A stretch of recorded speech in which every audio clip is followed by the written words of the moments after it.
Good morning, good evening, and good day, wherever you are in the world. Welcome to Global E-Commerce Experts, and welcome, and very warm welcome to our webinar series. In today's episode, we're going to be talking about one-stop shop, the changes in the tax regulation, which take effect from tomorrow, 1st of July. Right at the heart of the 2021 e-commerce VAT EU reboot, the introduction of the one-stop shop single EU VAT return and the withdrawal of the distance selling thresholds. So during the course of tonight's agenda, we're going to talk about why one-stop shop is the EU government catching up with e-commerce and its borderless international nature.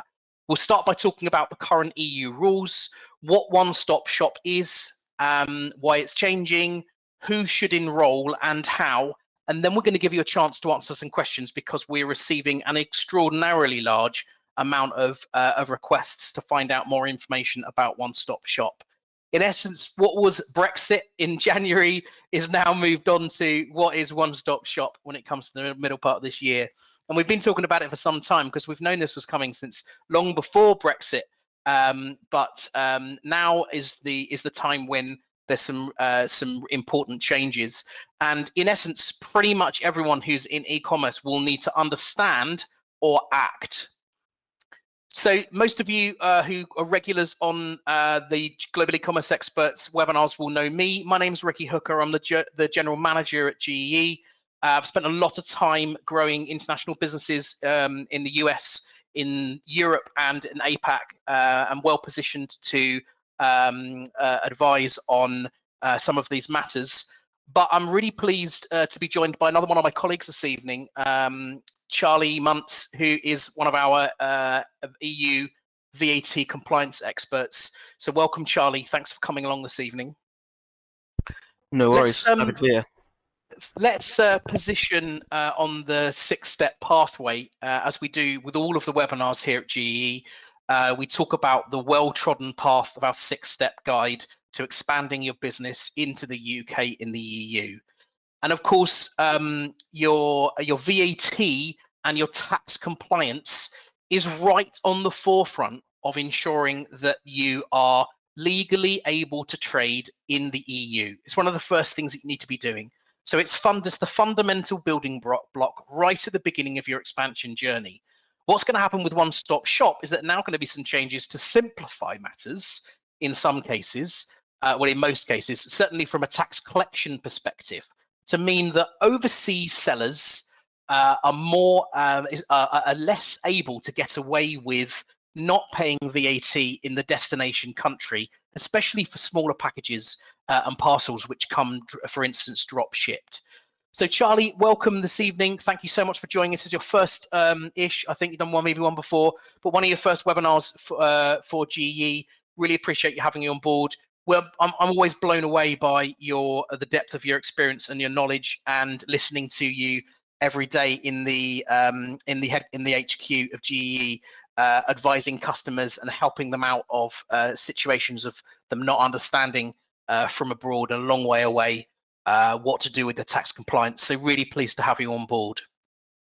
Perhaps we could start off by talking a little bit about like the nowcast, where we are at the moment. So as of today, let's kind of set the scene for everybody who's joined us. What are the VAT regulations currently? Yeah, so currently, and what's been in here since 1993, before I was even born, the VAT regulations and sort of compliance is sort of two ways where you have to be VAT registered. You either become obligated to be VAT registered in a country if you store products in a country, or you breach distance selling thresholds. So the main thresholds are shown there on the left hand side.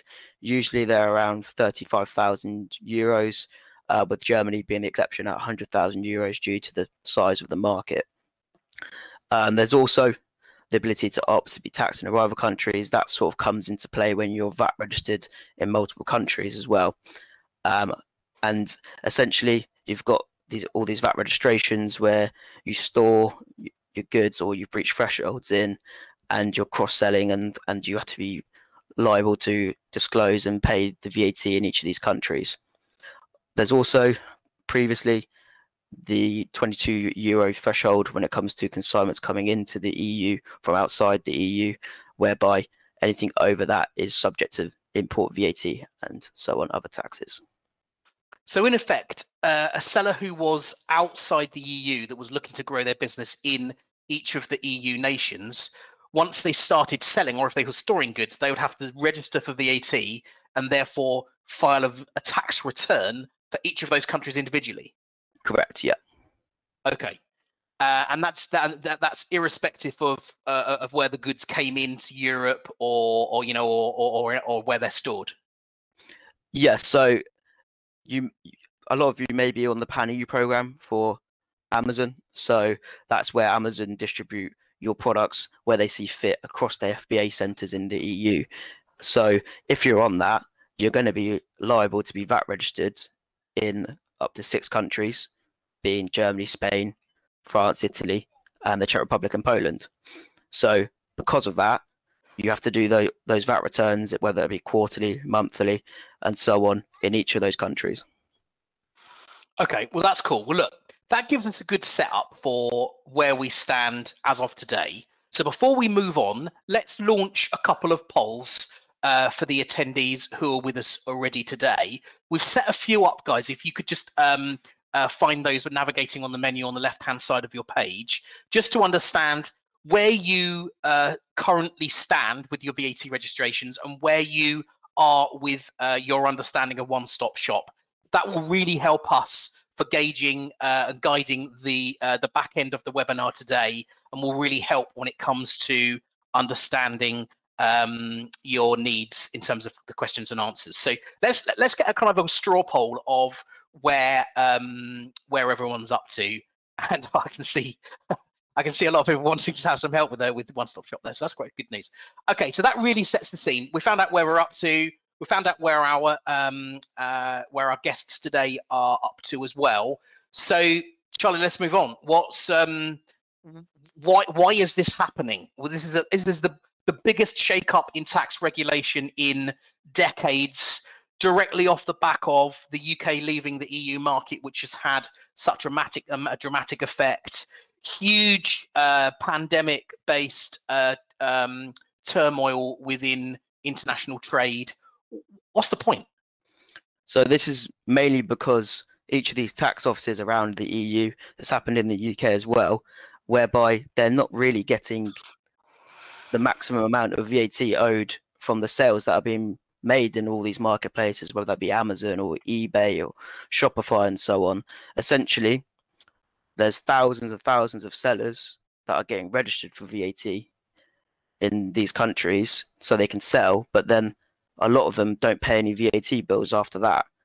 And because of the system and then being based outside of that remit, it means those tax offices can't really do much because they're based away from whether that be Germany or France and so on. So they've built this system to combat that and essentially make it more fair, especially for the EU-based consumer businesses, because essentially beforehand, those based outside the EU had an advantage on those companies, and it actually helps to simplify cross-border sales in the EU as well, and it does make things easier. Okay, so it really is a reaction to e-commerce and the nuances of borderless trade internationally, because I guess it catches up with the tax at the point of sale rather than the more traditional old school system, which was at the point of sale. Yeah, exactly. I mean, as we said before, this came into play from 1993. I mean, e-commerce wasn't even a word back then, most likely used in day-to-day life. So as we've progressed as in society, e-commerce obviously grown bigger and bigger, and they haven't adapted with the time until now, because they've missed out on all this tax revenue, essentially all these tax offices in the EU. It's really interesting, Charlie, how over the last couple of years, things like one-stop shop and direct representation, indirect representations for customs clearance, and the responsible person service. How e-commerce and Amazon trade in particular, but any e-commerce platform, but all of this online trade has meant that the world has needed to catch up and adapt. So it's certainly something that that shows the strength and the growth of the type of trade that everyone here and we're in. Well, that's cool. Thanks for letting us know about that. So let's get into the meat of the situation and tell us what the changes are to non-EU or non-EU sellers. Yeah, so for non-EU and EU sellers, really, it's an extension of the mini VAT one-stop shop that was previously used for certain types of sellers, mainly like services side. So one-stop shop is inclusive of everything, people selling goods and so on, and that's where like everything to do with Amazon and all these online marketplaces comes into play. Those distinct selling thresholds that we previously discussed are actually being abolished now. So that essentially means you only need to be VAT registered in the EU wherever you store goods. There is a threshold in place that's coming into place, for EU-based businesses, and that's the 10,000 euros. So if you're an EU resident business and you're starting up sales, then you don't need to worry about one-stop shop until you breach that threshold. So yeah, previously B2C businesses may be required to register for multiple VAT numbers, like I said, depending on where you store your goods. But because of that reason as well, some sellers might be in the position where they can deregister from some countries because they might not need it anymore. The reason for that is they previously could have breached distance selling thresholds, making them liable to be VAT registered in a country, but they might not be storing goods there. So for that reason, from next month, they can deregister from that country because they don't store goods there. And then lastly, a couple more points: the abolishment of the VAT exemption for importation of low value items. So that 22 euro threshold that we talked about is essentially, there's a new scheme coming in whereby it's 150 euros now, and there's a way of reporting those sales, B2C sales, that are fulfilled from outside the EU to EU consumers. Anything below that 150 euro threshold can be reported on an import one-stop shop return. We could go into that in a bit more detail later on, but yeah, that's another change. And then also online marketplaces, OMPs, they're becoming the facilitator and deemed supplier of VAT. So that means that they have to pay and remit the VAT to each of these tax offices around the EU. So in general terms, an OMP is an online marketplace, and there's certain conditions that have to be met in order for them to be deemed as a online marketplace, an OMP. So Amazon's one of those online marketplaces. So in effect, what you're saying is that Amazon is now taking some liability for collecting the taxes on behalf of the seller. Yeah, totally. So Amazon are working with each of these relevant tax authorities in order to crack down on compliance of these non-compliant businesses. So they are, as people might be aware, they're very quick to ban accounts, suspend people if they can see actions of non-compliance, and that's the power Amazon have nowadays, really, because of how big they are, and the tax offices realise that. They are working together to crack down on this. So each of these online marketplaces is in effect being held to account as if it was a country itself. Yeah, essentially that is correct. They're being responsible for remitting the VAT. The liabilities all going to them. Okay, so let's talk about their new role then. How does that fit in?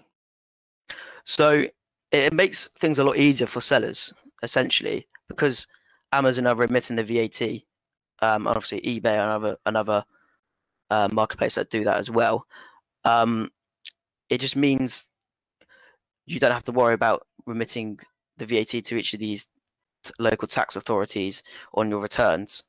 So the sales are already. So there's a couple cases where this applies. Previously, I talked about the consignments of goods where the value is exceeding 150 euros. They're supplied and imported to a customer in the EU. So that's where they'll be a deemed supplier and pay the VAT on it. And that is irrespective of where the seller's based as well. Obviously, as well, the sale of the goods already imported into the EU and circulating already. So that's in reference to whether you send your goods directly into FBA in Amazon. It could be in Germany, France, or so on. They're going to be responsible for remitting the VAT on those sales, whether that sale comes from France to a Italian customer or France to a customer in Poland. Let's say they'll be remitting the VAT on those sales, and because of that, we'll go on to it in a minute with regarding one-stop shop itself. It sort of affects if you need one-stop shop or not.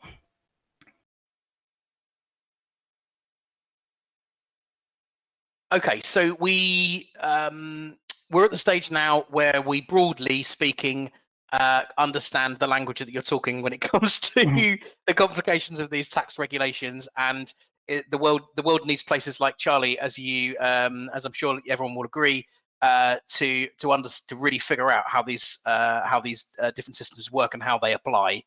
What everyone here really wants to know, and guys, by the way, please use the Q&A section which is on the left-hand menu bar to ask any more questions. This is a really complicated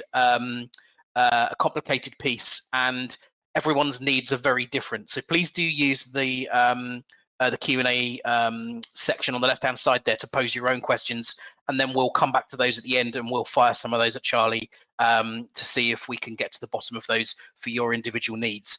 Remember, the regulations and the law changes tomorrow. So looking at the polls, like 3/4 of you are not up to speed with one-stop shop. So I guess there could well be some questions. So, okay, so we've got a bit of a flow chart here because we can now start to understand, on the basis of the seller, who this applies to, who needs this. So essentially, you can go through that flowchart yourself and see where you see fit, what applies to yourself. But the biggest part of whether you need one-stop shop is how you operate, really, I would say. Because we previously spoke about Amazon remitting the VAT on behalf of sellers, then being an OMP, it does affect whether you need it or not. So I think we have a poll up. If you are solely an Amazon seller, so you only sell on Amazon, you don't sell on your own website, you don't sell on any place where you would be deemed the supplier, you won't need one-stop shop because Amazon are remitting the VAT on your behalf. You'll still need to do your domestic VAT returns. So wherever you store your goods in the EU and fulfill those sales from an FBA centre, you'll still need to do those VAT returns. You might not be paying any VAT on those VAT returns, but those sales still need to be disclosed. So on the flip side, if you're a Shopify seller, let's say, you'll either need one-stop shop or import one-stop shop. And that is sort of determined by where do you fulfill these EU orders from. So if you're selling in the EU to EU consumers, are you fulfilling these orders from the US or outside the EU for that matter, or do you have let's say a 3PL in the EU, like our 3PL in the Netherlands? Yeah, one would hope that it was in our 3PL in the Netherlands. Yeah. So if you're fulfilling from outside the EU, let's say the US as an example, that's where import one-stop shop will come into play, because those are sales that are being fulfilled from outside the EU into the EU, and import one-stop shop is quite helpful in that case because it simplifies everything for the consumer for those consignments based under 150 euros. It means the goods will go through customs easier. You won't see goods held up in customs where the customer has to pay the duties and taxes on import, and it just makes life easier for both parties, really. Then you've got one-stop shop, which is all to do with cross-border sales within the EU. So, as I said, you've got, say, a Dutch 3PL, our warehouse in the Netherlands, and we fulfill your orders on Shopify to across everyone in the EU. All you would need to do is have a one-stop shop return, and that covers all your liability when it comes to disclosing those cross-border sales. If you weren't on one-stop shop and you're selling via Shopify or another place where you'd be deemed a supplier, you would be liable to be VAT registered wherever you sell to. So there's 27 EU countries, so you could be liable to be VAT registered in 27 countries in the EU if you don't set up one-stop shop. Sounds expensive. Yes. So essentially, as a Shopify seller, you would only need to be VAT registered in the country where you store your goods, Netherlands. You'll still need to do those domestic VAT returns. So those Dutch sales that are being fulfilled from the Netherlands. So those Netherlands sales fulfilled from the Netherlands. But then the one-stop shop return will take care of those cross-border sales. So let's talk about an Amazon seller who is on the Pan EU program, who is currently registered in each of the Pan EU programs. They're on Amazon's amazing Pan EU operation. They're sending their goods to Germany and to FBA in Germany, and then Amazon are distributing those goods around the EU, but they're being stored. What does that look like then if they're on one-stop shop? So if they solely sell on Amazon, they won't need one-stop shop. The reason for that is because Amazon are remitting the VAT owed on those sales that are cross-border within the EU. Okay. Now, those, like you said, Pan EU, they'll be liable to be VAT registered in those 6 countries where Pan EU is applicable to, where they have FBA centres, and they'll still need to do those VAT returns anyway. But because Amazon are remitting the VAT on those sales across the whole of the EU, they essentially do their own one-stop shop return, Amazon, and you have to worry about disclosing your sales on your domestic VAT returns. Okay, understood. So I think that gives a bit more clarity to people. You mentioned you mentioned just back there international one-stop shop. Now we're going to do an entire separate webinar on an international one-stop shop, but could you just give a really quick overview before we move on? I'm sure some questions are going to come through on that front. They're coming in thick and fast now. Import one-stop shop. Yeah, just the very quick differences between the two. Yeah, so import one-stop shop is basically for sales, reporting sales that are fulfilled from outside the EU to EU consumers, and that is for sales of consignments valued under 150 euros.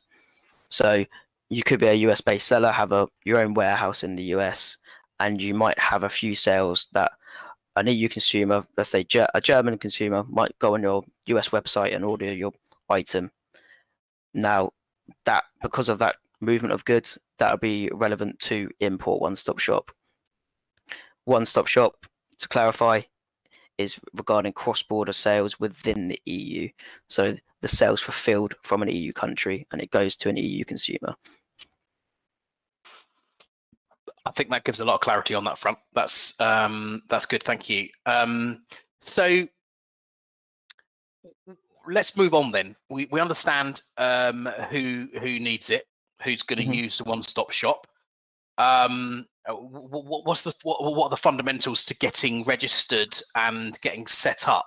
There's only one. It's tomorrow that it's all going on, but I would guess this is going to all be rolling out over the next few months. Obviously, we can help out with this. We can get you registered and deal with the filings. So with regards to an EU business, if you're based within the EU, you have to register for OSS if you need it in the country where you're established.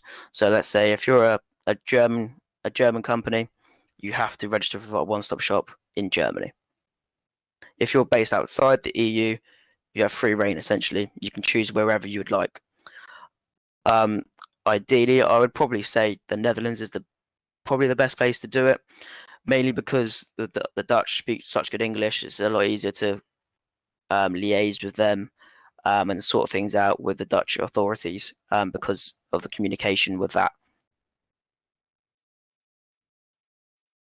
And of course, from our other webinars, a lot of people who are watching this will know our feelings and how our success in growing businesses by using the Netherlands as the new gateway to the EU, and certainly the gateway to e-commerce and Amazon in particular. Because whilst the big FBA markets in France and in Germany might appear to be the first places to start, in fact, Germany in particular is a very complex place to import goods into. So there's a lot of sellers have had things held up at the borders. We've done lots of content on that. So setting up your one-stop shop registration in the Netherlands just adds to the ease of the Netherlands becoming your trade gateway for the entire EU, as well as the UK. I know we've left the EU, but don't forget the UK, of course. Well, yeah, Okay. exactly. So, in short, I think that gives a really good rundown on what it is, who needs it. We've got some questions here from the floor, which perhaps we could move on to. Next slide, please, Dave. Thank you. Which might just fill in some of the gaps. So, a question here from Samuel Young. Thanks, Sam, for your question. If I'm based in the US and sell via OMP such as Amazon, Shopify, but do not have any inventory stored in the UK or EU, everything's unfilled from the US, do I need to worry about one-stop shop or internet or import one-stop shop? Yeah, so that's where import one-stop shop comes into play of how you're operating, Samuel. So you're fulfilling those Shopify sales or Amazon sales from the US and you're importing them into the EU. Now with the UK, so you need to be VAT registered if you want to trade in the UK at all, whether that's from selling from outside of the EU, so fulfilling from the US to UK consumers, you need to be VAT registered in the UK. But now with the EU, you can be just import one-stop shop registered. You don't need a VAT number in the EU if you're operating that way, because you won't have any goods stored in the EU. Okay, so Samuel, we're going to do a separate webinar on internet import one-stop shop, because the nuances of the differences in trade are certainly to a different audience. So we'll be sure to invite you to a VIP seat on that webinar when it comes along in a few weeks' time. But I think that helps to perhaps give you a broad overview of that. Question from Stephanie. Thanks, Stephanie, for the question. Stephanie's also asked about IOSS and OSS, which we've started to clarify. If we sell through our own online shop, shipped from China to an end user in the EU, at what point do we need to pay VAT? Yeah, so again, that's where import one-stop shop comes into play.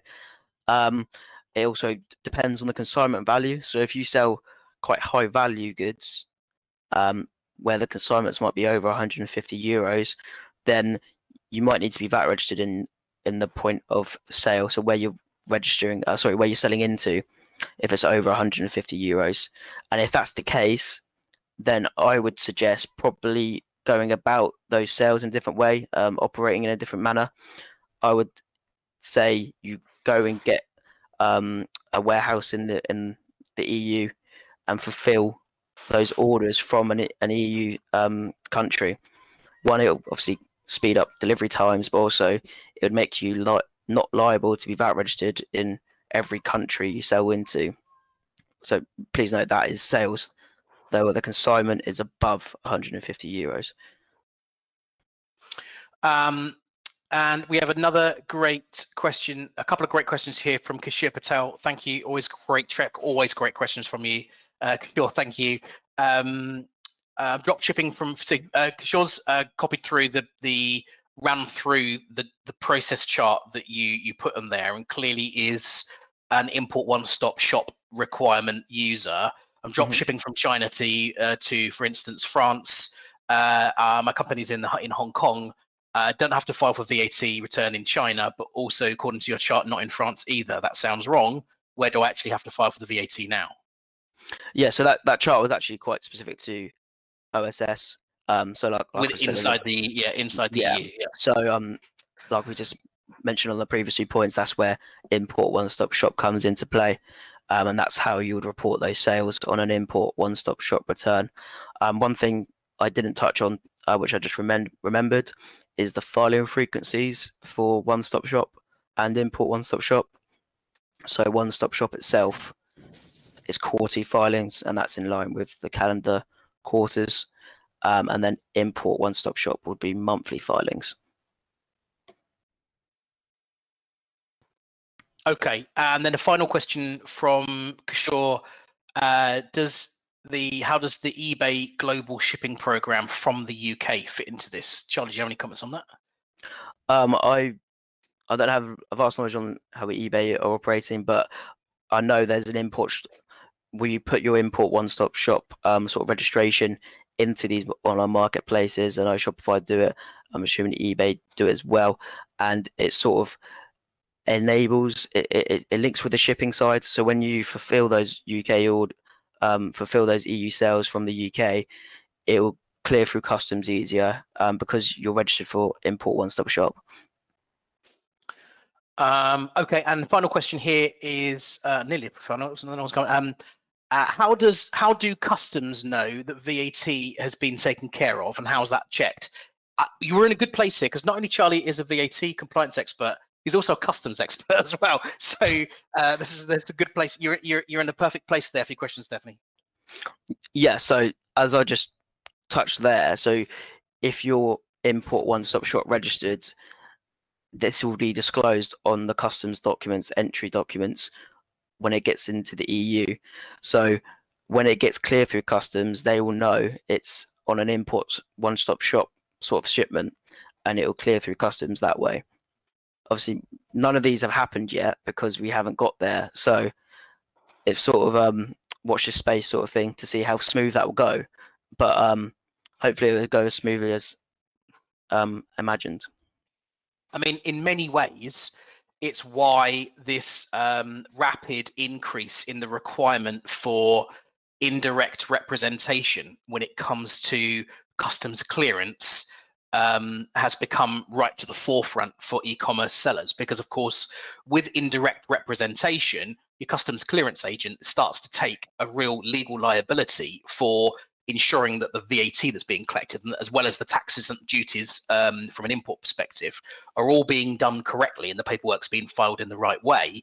This is another way to that it becomes the kind of the net closes on the less honest and scrupulous e-commerce sellers that are perhaps drop shipping from outside of the EU or the UK. And that's the same for any country around the world, but we're specifically here advising on the UK and the EU that are specifically drop shipping into the country without adding any tax income to those countries. A couple more questions. A question here from Takumi. I hope I've pronounced your name right. Our Amazon sales apply to one-stop shop requirements. We have inventory stored in several countries. The tax declarations required in this scenario are for the domestic sales of one-stop shop registered country and cross-border sales. So is it just for the country that you're registered in, or all of them? Sorry, can you repeat that? Yeah, are the tax declarations required for the domestic sales for the registered country and the cross-border sales? So if you are solely selling on Amazon, you won't have any VAT to pay directly to the tax authorities due to these changes. So you'll still need to disclose these sales, but essentially zero VAT will be owed on them. And on those domestic returns, you'll see essentially where they've been, the sales that have been fulfilled from that country, and then that's what's going to be disclosed. Okay, but so if Takumi has got stock in multiple different countries, he's right in what you said earlier, that he only needs to register for one-stop shop in one country, the point at which the goods are coming in to Europe. Yeah, it doesn't necessarily have to be the country where the goods are coming into Europe. It could be any country, because the reclaim of the import VAT, wherever you ship into, that will be dealt on the domestic VAT return. Okay. So yeah. And then what about different rates of VAT here, Charlie? I guess Amazon will collect the VAT at the correct rate in the country that it's being sold. Exactly, and so will all the other marketplaces. And what's happening is the VAT owed on the sale, essentially what the consumer is paying, that is of the destination country. So if the sale's being fulfilled from Germany to France, then the VAT owed on that sale is going to be at the French VAT rate. Okay. That's good to know. Final question then: how long does it take to get a one-stop shop tax number? In all honesty, we haven't. It's not that long. We could do it within a couple of weeks. You haven't found it taking a long time? No. Okay. That does depend on which country you do it on. Okay, so we're doing registrations for the Netherlands and the UK as our recommendations to clients, because most of them are outside the EU. Yeah.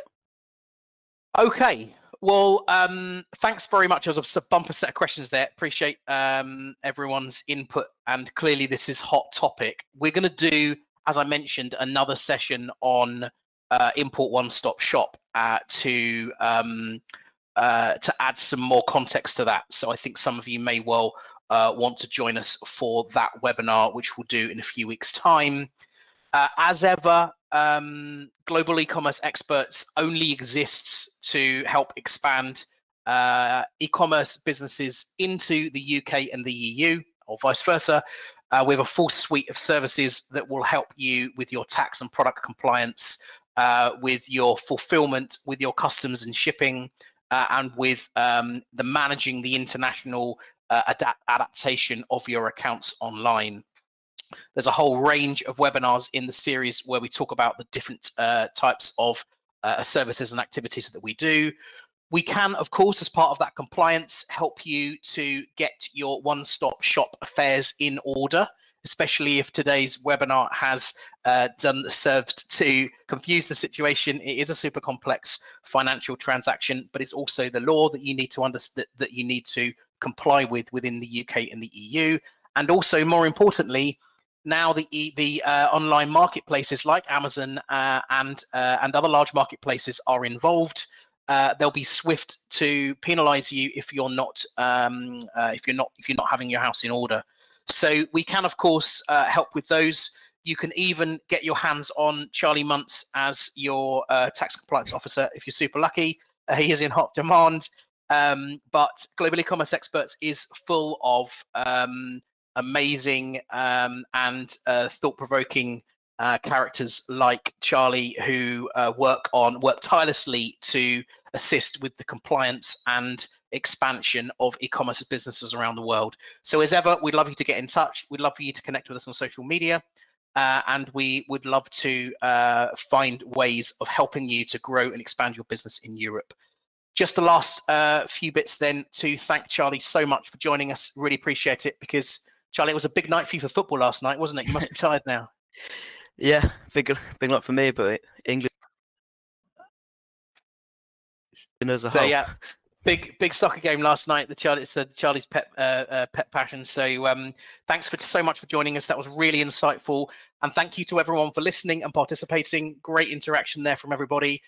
Do get in touch if you heard anything else. Otherwise, we'll be back online in next week with another episode in the webinar series.